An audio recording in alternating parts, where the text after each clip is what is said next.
the hook. We know it in videos, we know it in copywriting. We have to create a good hook in our content to encourage. Is that one of the factors? If someone stays on a page a little bit longer, would that help the page rank? What's your hypothesis on that one? I think Google is smart enough to know when to use it as a criteria and when not. Would it be fair to say what we're trying to do here is make sure that when someone has arrived here from a Google search, that they get the most compelling and accurate confirmation that they are on the correct page? Exactly. Very concise. Say, look, this is what you can expect here. It doesn't have to be the answer, but tell them that you are the page that's the best to answer the query. So very, very often clients come to me and say, look, I have no idea why. We have tried everything. We don't rank for this particular term. And I have no other tool. I need to open up Google and say, look, this is what Google wants to see. Compare it with what you have on your website and see, can you actually produce something similar? So making sure that you actually have what it takes to rank on Google. You figure it out by looking at Google and what they're actually ranking. James Schramko here. Welcome back to my podcast. This is episode 1067. Today we're talking about 5 things you can do right now to improve your SEO results. Of course, SEO standing for Search Engine Optimization, particularly Google. Brought along my friend, expert, guest partner, Gert Mellak from SEOLeverage.com to talk about this. Hey, Gert. Hey, James. Thank you so much for having me back. Yeah, look, you're on rotation because every time we do an episode, I get people saying, thank you, that was very helpful.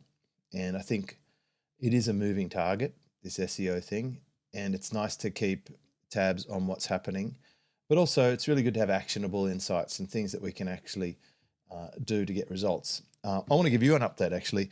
Today I had someone contact me and say, hey, I noticed you've deleted a podcast we did off your website. And I said, yeah, we did. And he said, is everything okay? Did I upset you? I said, no, not at all. It's just that we've still got it all up on YouTube. And we actually send people with our newsletter to the YouTube channel these days for the podcast. That's a strong channel that I want to develop.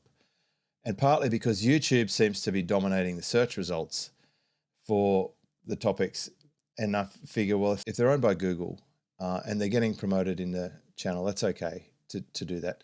Secondly, we still have the feed on Blueberry, so you can actually get all the podcasts. But it went off our website because we had a big prune a while back, and we actually took over 1,099 pages or posts that we deleted off our website. And I just wanted to give you that feedback, Gert, that we're starting to rank quite well for some of the topics that remained. And when I looked into it to alleviate my friend's concern, I said, listen, we only had 13 people visit that post in the last 3 months. So no one's missing it because no one was looking at it. And it's still available. So anyway, if you are a podcast listener and you're wondering why some of the episodes aren't on the actual website, you'll find them on YouTube or on the Blueberry RSS feed. So there's that. Secondly, the ones that we left are the ones that actually get traffic, that people are interested, that define what it is that we do here. So that's a little explanation. And all of this came about because that was my big lesson, that less content can actually get you better results, which kind of sits well with my philosophy in life and with the 64-4 approach that I take and I talk about in my book, Work Less, Make More. So anyway, there's that feedback. I'm curious to know, Gert, are there things that we can do to get better SEO results? Absolutely. There are a lot of things we can do. And today we're going to talk about 5 of them that people can actually implement right afterwards. So if they want to take notes, I think this would be a good episode to do so, at least to note down some keywords. And Google is actually really, really still the key player. I was just looking at a statistic from SparkToro where Google is actually the source of 2/3 of the traffic of the entire internet. And this is something we very often forget. Like you say correctly, YouTube is on an upward trend, definitely, and definitely an important place to be. But we still have so much traction from Google, and we can't forget it's the traction where people actually are trying to solve a problem. So this quality, the quality of the traffic coming from Google, and we see this with all the lead generation on our clients' projects, is exceptionally good. Yeah, well, I mean, it's great the results you do get. I see your case studies. I've been reviewing your case studies and tangible results, not just ranking for a keyword, but driving leads to a service business. causing sales for an e-commerce business. Those sort of results are what people want ultimately. That, if you're a barber, you want people sitting in your chair getting a haircut and buying some shaving cream and a new razor or whatever. So what's the first thing that we can do to improve our SEO results? I think the first thing, and it's interesting, this is one that has been around for a long time, but hardly anybody does it well. It's describing your brand in very simple terms consistently. And I want to explain this a little bit. We are having search engines that analyze text on a semantic level. They try to make sense of the concepts of the page, and they're getting better. Everybody has been playing with ChatGPT. You see to which extent they start actually understanding stuff and not only making stuff up, getting better, thankfully. But we also need to see that it's also a machine that processes the website. It's not a Google employee making sense of this. It's a machine. So sometimes I see very often actually, I see brands having like really heavily revised copy on their website or very flowery descriptions of what their brand does and what their philosophy is in life, which might be compelling for a reader. Maybe very often it's even there. Easier, better to use simple terms, but for a machine, it's almost impossible to understand what you're all about. So what we are looking at here is I am this and that. I do this and that for this audience. So I'm an SEO professional helping business owners with their SEO. And this is what we want to do consistently. And when I say consistently, I'm not only focusing on the same website. You want to describe and refer to your brand on your website in similar terms. But you also want to look at this off page on other websites, talking social media profiles, talking YouTube channel descriptions of YouTube videos, etc. Why? Because the machines are also going to process that content. And if you're on Twitter, a consultant, and on Instagram, a lifestyle designer, and on YouTube, you're a YouTuber, for the machine, it might happen that you are three different things. And it's very, very hard to connect the dots. The machine might just think there are three James Schramkos, for example, if the profile wasn't consistent, and they would not be able to assign the credits that you deserve on one end, actually to the other parts. If Instagram is going really well and you have a lot of engagement there might be some indirect effect on other channels, but they can't assign this if this is not consistently implemented. There actually is another James Schramko, like a fellow over in the USA who's got a couple of pictures of Toyotas on his profile. But it's quite different content than what I'm publishing. But I take your point. So if I was helping people in business, so I was mentoring them, whatever, I might still use an easy to understand label like business coach or online business coach, and I might have it consistent. But when you say the machine, what are you referring to? I'm referring to the programs that scan your website, the bots, if you want, right? Google is having a program that opens up your website, internally reads the content and tries to understand it, follows the links. We call this the crawling of your website. And this is a process after the crawling is going to be to index the website and trying to make sense of it, store it in their index, in their database, so to speak. And they also have a knowledge graph, which is actually the database trying to make sense between the different concepts. So there is your name, there is what you do, who you help, what's your birthday, where your pictures are, what your website and social media profiles are. It's all connected, but it can only connect correctly if you are consistent with the brand definition. So action step really for everybody. Go to your, especially the homepage and about page, make sure you have one or two sentences that are very short, very clear about your brand. I'm this and that, or this brand is this and that, helps this group with this particular problem. And he's saying they might go from my website to my Instagram profile, and then they'll crawl that, and then they'll sort of link it all up as part of the map of James Schramko. Ultimately, they want to make sense of what they find and connect what should be connected. And this only happens if they understand this is the same person. I had the same issue, and sometimes it still comes up, where I'm a writer with my books and I'm an SEO on another end, and Google sometimes seems to have issues understanding I'm the same person. And then there are tactics we are implementing to actually fix this. But it's not easy for the machine. We just take it for granted that Google can just figure it out. And especially if you have a rare name, it might be easier. But if you have a name where there's an option that there is another person with your exact name, it's extremely hard for Google. So the interlinking is really important. It's important that you have one particular page that's like the home of your entity. We call this the home of you or your brand. And this is where all the connections need to come together. Yeah, this makes sense. And I suppose if you've been around for a long time, like I do, you might have had various iterations. In the past, I was a paid traffic expert. I was an affiliate marketing expert. I was a membership expert. I'm a revenue share business model expert. I'm known for concepts like I own the race course, Work Less, Make More, the book. And so I would be called an author on Amazon, I imagine. So I guess, and I think we said this in the previous episode or the one before that, we should spend a lot of time cleaning up and making sure our house is in order, even more so than creating new stuff, perhaps. Just curating is a proper activity, not just an afterthought. Exactly. And it's as easy as Google your brand or your name, your personal brand name, and just look at the first few pages, what comes up. This is what Google thinks is the most relevant thing about you. And if there is information that you think is kind of outdated, kind of not relevant anymore, you might want to either create more relevant information or try to edit the information that's out there. There's a high chance that somebody where you were a guest a while ago is happy to change a link on that page that they have about your podcast episode. We get a lot of positive feedback from people happy to make a small change after a while if you have a different focus now, if you want them to link to different places, etc. But it's also nice that you have a history. You obviously have the experience then in different areas. For Google, it's really important to have consistency as much as possible. It's never going to be perfect. Yeah, I think when we did the big prune, we took about a third of our content down. So it would help them understand what we are. And I do get asked from time to time, people wanting to change their links. So I can tell they've been in touch with an SEO person. It was Chandler Bolt's team. There was Noah Kagan at some point. So they've all had someone in their team looking for their links and saying, we'd love you to change the text that links to us or whatever. So that's really helpful. Does this also inform that authority panel that shows up on the right-hand side if you've done a good job of this? Exactly. The authority panel or knowledge panel, as we call it, is essentially the confirmation that Google has certain information that they have confirmed about you.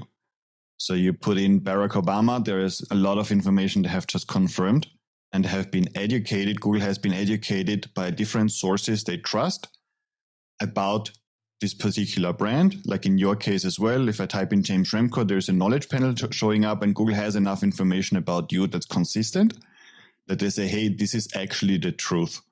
And this is how we actually able as agencies with the specific tactics to actually manipulate what Google's understanding about a brand, or also make this shift happen. If somebody still comes up as a developer, in my case, 20 years ago, there is a way to actually now come up as an SEO professional or as an SEO consultant, as long as all those sources that we can analyze that Google uses are consistent. Barack Obama, that name sounds really familiar. I just can't quite place it. Yeah, maybe you should Google it. You know, if people do that search and they don't like what they see, did I recall that you help people fix that reputation management type work? Exactly. We just recently launched the book, Fix Your Online Reputation, really giving specific information about that and helping people also to tweak their process.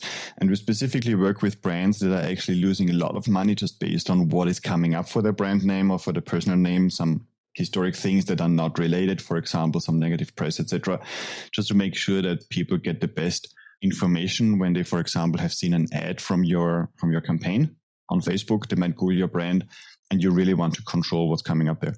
So you've just launched a book. What's it called? Fix Your Online Reputation? It's called Fix Your Online Reputation.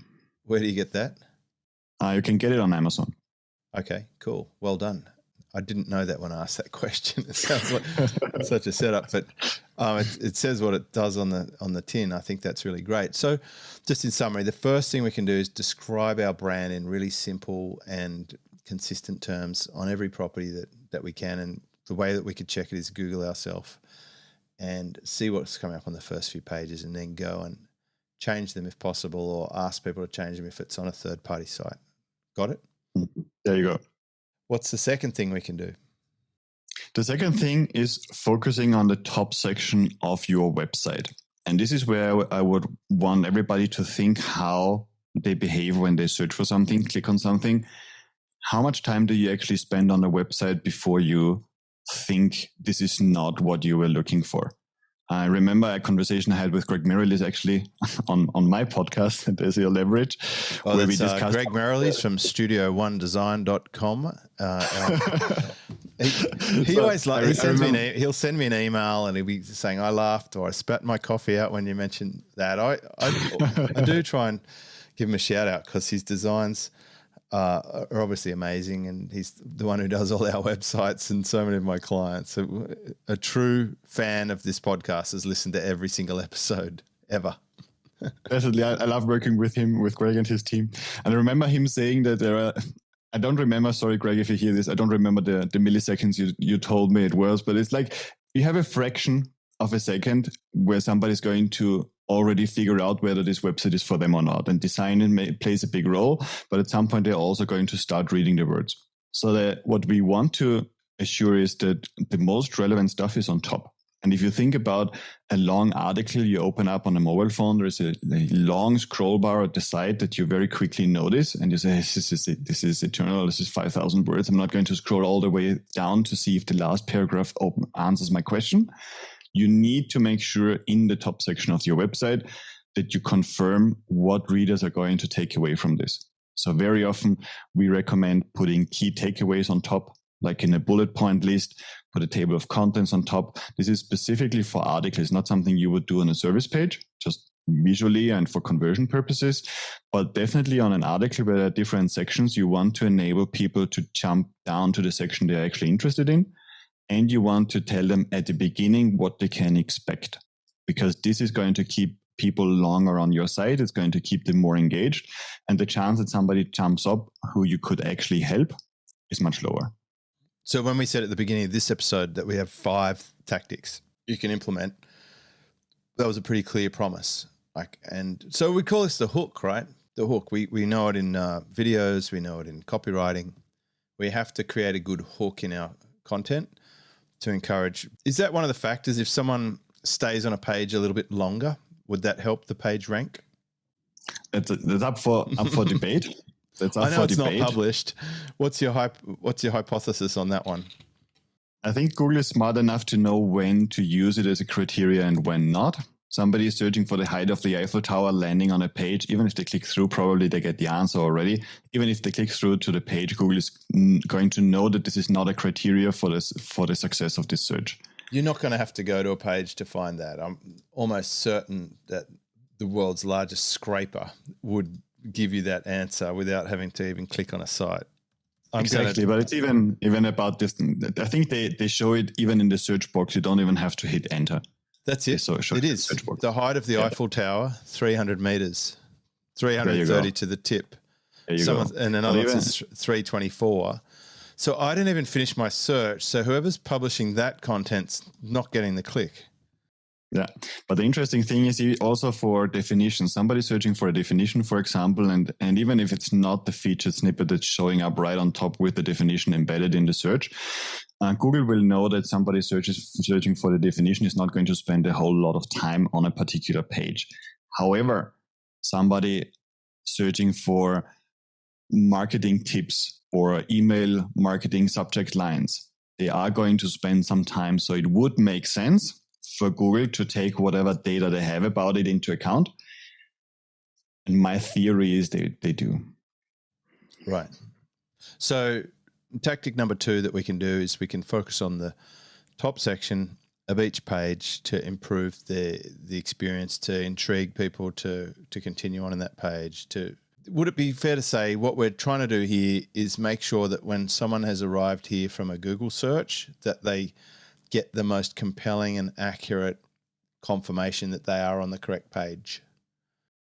Exactly. Very concise. Say, look, this is what you can expect here. It doesn't have to be the answer, but tell them that you are the page that's the best to answer the query.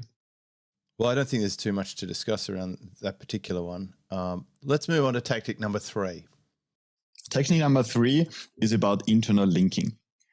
And I know a lot of websites or website owners know this is something they completely neglect. They come to me to calls and say, look, I already know, let's audit the website, but I already know we have internal linking pending. We never do this. We don't know what the process should be about, where we then really work on the process and give them an SOP on how to do this.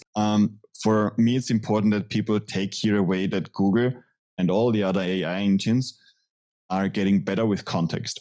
So you publish one piece of content and let it sit on your blog, which is what a lot of people do. They just hit new blog, new post. And they blame Facebook for this because it was over years so important to have something to publish and they didn't want to publish your competitors' posts. So people went a little bit overboard. But it's adding new content, but all this content is not automatically related to each other. You might have, sticking with the example of email marketing, you might have been talking about email marketing on 20 or 50 different articles, but if you don't link them together in a strategic way that Google can understand and follow, things are not going to fall in place as you expect.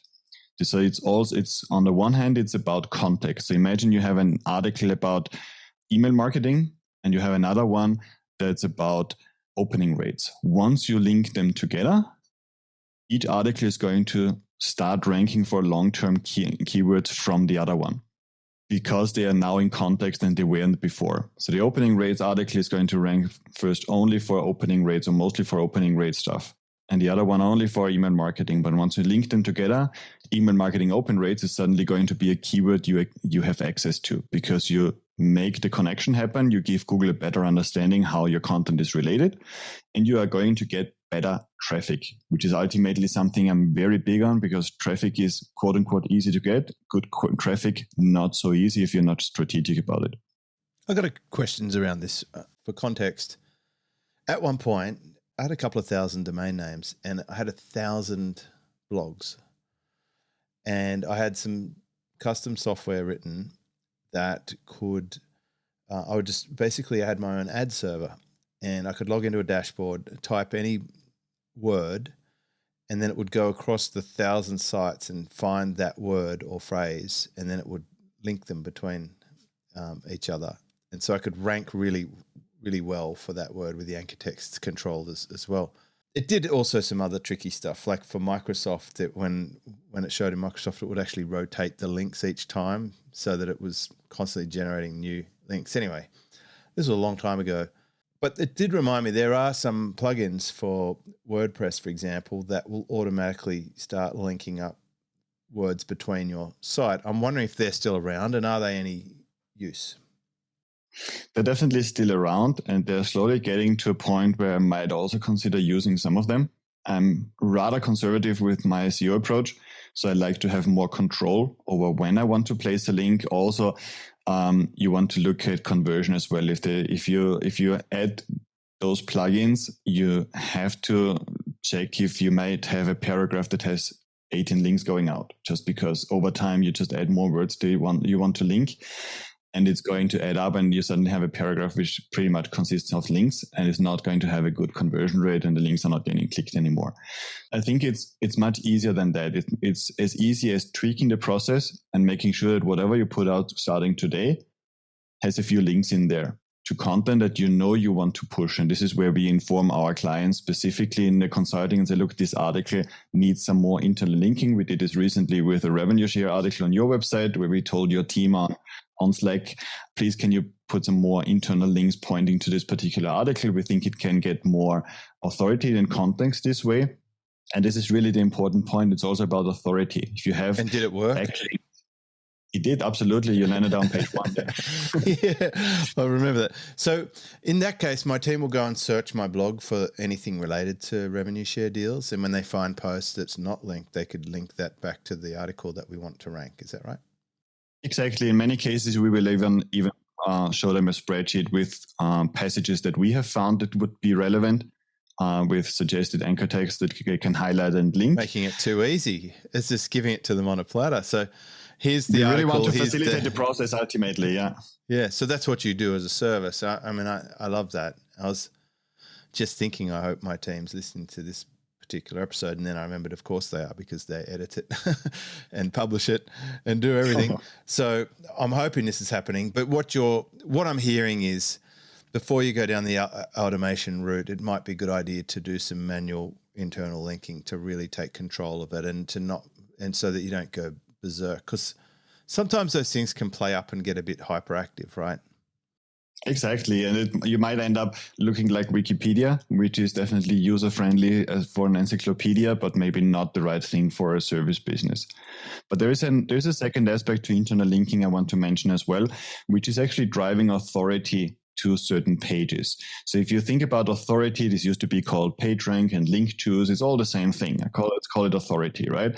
Other websites linking to yours bring authority in.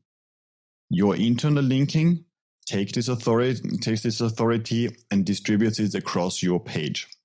What this means is, if you have, like, for example, you got a really good PR on one of your articles, and this article gets linked from other websites, news outlets, guest posts, or etc., this article suddenly has a really strong authority. You want to make sure that you strategically place internal links from this article into other sections that could use some authority as well, that might not get so many links from the internet. So you have pages with certain authority. The homepage is always, on every single brand, one of the big authority pages, if not the most authoritative page. So you want to look at the links that you have from your homepage pointing to your key pieces of content as well, or pillar pages or services. But also inner pages might happen to have a lot of authority. Sometimes it's even login pages, for example, that are completely underused for internal linking. Everybody has links from software directories to their login page and doesn't use this link juice properly to actually drive the authority elsewhere. Clever. Just a side note, I actually own the domain linkjuice.com. So if you listen to this podcast and you would like to buy that domain name, get in touch with me. It's a good one. It is for sale. Secondly, you sort of indicated the sitemap there, because the sitemap is often found on the footer of the page, and it generally has a pretty good sort of linking to every page on the site. Is that something that needs sculpting, and how different is that to the robots text sitemap? I don't want to get too technical, but these might be questions that someone would have. Yeah, absolutely. Makes sense. We're talking about tactics today anyway. So I haven't been actively creating a sitemap I would link in the footer for many years, just because on a normal website, usually it's not a problem anymore that Google would discover the pages on the website, right? Google has different ways to discover a page before they crawl it. So there's a discovery process first, or exploration process, where they just create a list of URLs, and afterwards they're going to crawl them. And this discovery process, they have different sources on how they can discover them. The robots.txt linked XML sitemap that usually is created from Yoast plugins, for example, on WordPress automatically, and you would just add it to the Google Search Console. This is one of the places. It's just a list of links, of all the links, and usually also the date of the last update. So Google knows when this was last updated, and Google can go through those and decide when they want to crawl this page again, or if something has been updated, they know about it and can crawl it directly. This is the one that I would always recommend, because very often it's also interesting to see if there is some error that happened, something got no indexed but is in the sitemap, or things like those, and you want to know about it. So it's good practice to add that one. It's a good place to find all sorts of interesting things on someone's website. Absolutely. You can. It's very widely used for scraping websites as well, figuring out all the URLs they have, checking what pages, they want to index, etc. Test funnels, all the rest of it. We even find thank you pages in our audits. Very often we find thank you pages where they actually give away what they have behind the opt-in, or even entire courses. We sometimes inform clients that are available on the web. They just didn't know about it. So in audits, we sometimes discover some of those nuggets. Yeah, this is old school stuff. So that is basically number 3 in internal linking, leveraging the homepage in particular. And you gave away a little nugget there, the login page could be a good one as well. And so you should have a robots sitemap file, that an XML file. Sitemap, yeah, the XML sitemap, and that's then linked in the robots.txt file. What's tactic number 4, Gert? Tactic number 4 is actually having the content in a way presented that Google actually wants to rank. So what I mean by that, if you have a keyword where you feel you're not getting ahead, very often, I would say 8 out of 10 times, you have it presented in the wrong format. So if you think about somebody who is searching to buy a surfboard, Google already knows they're looking for an online store. I know somebody. Yeah. Somebody typing in buying a surfboard, a 2-fin, 3-fin surfboard, I don't know. I don't think you're a surfer there. Yeah. No, I just learned from your Instagram. Twin fin or thruster. Yeah. Shouldn't make up those examples. So somebody's looking for a bike, right? Somebody's looking for a bike. Google already knows they're looking for an online store. They know they're not looking for a blog explaining why riding your bike is the best leisure activity you can pursue. They already know what we call the search intent. The intent, why did they put in a search query in the first place, right? So when I want to rank for this bicycle related search query, I need to make sure that my content has the same format. I can't force Google into ranking my article about cycling as a leisure activity for a transactional query like buy bike online. It's not going to happen. So very, very often clients come to me and say, look, I have no idea why we have tried everything. We don't rank for this particular term. And I have no other tool. I need to open up Google and say, look, this is what Google wants to see. Compare it with what you have on your website and see, can you actually produce something similar? Can you actually create, maybe on a Shopify site, we would ask the client to create this collection page that looks very similar to start ranking better, rather than trying to build, I don't know how many thousands of dollars of links to their article, which also happens, to kind of try to convince Google of something they're definitely not going to do. So making sure that you actually have what it takes to rank on Google, you figure it out by looking at Google and what they're actually ranking. This is a really important one. I mean, I had a client the other day. They asked me, I've got a research step in one of the things that I teach. So he went and did research. He found what's there. And then he came to me and said, I've found what's there, so I'm going to do a unique positioning so that I have something different that stands out. I'm like, you're missing the point here. The research step is to show us what the platform wants to give us. So when you do something different, you're basically taking a tightrope here.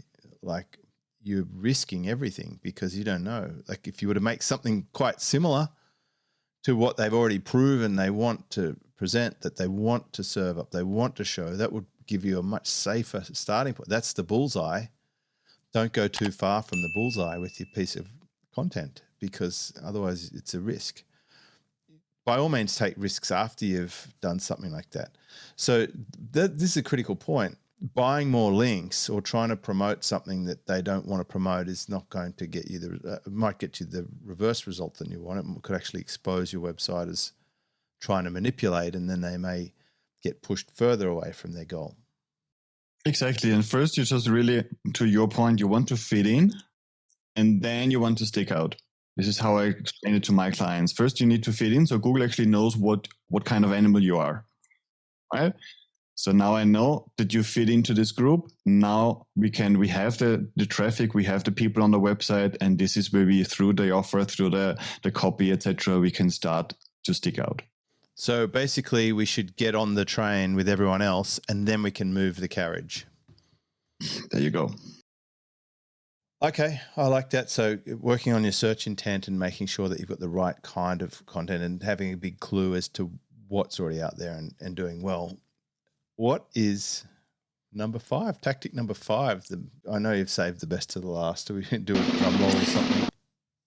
I think number 5 is something just to keep the suspense a little bit longer. Number 5 is something I think a lot of people are not really aware of. They come to us and say, look, I need a keyword research first. I don't know what's happening. I have been blogging for so long. I really don't know what I should be targeting and what my people are searching for and how often they search for it, etc. So number 5 is really to leverage the data many people already have or can easily get, which is actually working a little bit contrary to number 4, but for a purpose. We want to create very long articles at times. So what's happening with a very long article is that it's probably not the best result for any particular search query unless somebody has a very generic, very top of funnel query. So something like, what is email marketing? Just is begging for a very, very long article or a content hub with tons of sub-articles, whatever it is. But if you have such an article about your industry, there are a few things that are going to happen. First, Google is going to get a clear understanding about your brand just because you spend so much time creating such a comprehensive piece of content. And they are going to rank you badly for a lot of different keywords in bad positions, right? So we have clients who rank with long articles for 3,000 keywords. This sounds like my old podcast transcriptions, which we did for many years. Like in the old days, we would have transcribed every single word you and I said, and it would have been word for word on the blog post where this podcast is. And then later we would split it over 2 or 3 pages, but it was really long. And it would be pretty clear to Google that we're talking a lot about SEO type stuff. But when you add up 1,000 podcasts, that's just, and all different topics. I mean, I'm rotating through operations, SEO, traffic, emails, etc. Like all these different topics. It starts to become very hard to figure out what this is about again. Exactly. But if it is the article, the good thing with a long article or a transcript on a particular episode about a particular topic is that it already shows you where the potential is. So if you do a podcast about ranking drops on your show, for example, and you have a long article about what to do with a ranking drop, Google is going to start ranking you on page 8, page 10, page 12, page 15, page 25 for a lot of different keywords. But this means even if you're on page 10, it's still in the top 100 out of 5 million results. This does tell us something. It tells us that we are really kind of relevant. Google assigns us a certain relevance. They don't think it's top notch. They don't think we have what it takes to rank on page 1, but they think we are among the 100 most relevant sites on the entire internet out of millions of results that they could be showing. So what this does is it sets us up for further iterations. So what I mean by this is what we do with this data is we analyze it. We tell our client, look, these are the keywords that you're already relevant for. Is there anything in your industry? We don't have the industry experience. Is there anything in your industry that you think is very related to a middle to bottom of funnel search or question you would get at an event or email somebody would send you with a particular inquiry? And then we take those keywords and optimize specific content for them that can actually rank on page 1. Going back to number 4, what is it that we need to write in order to rank for this keyword on page 1 in the top half, which is usually the goal. And we only have this information very often because we did this market research.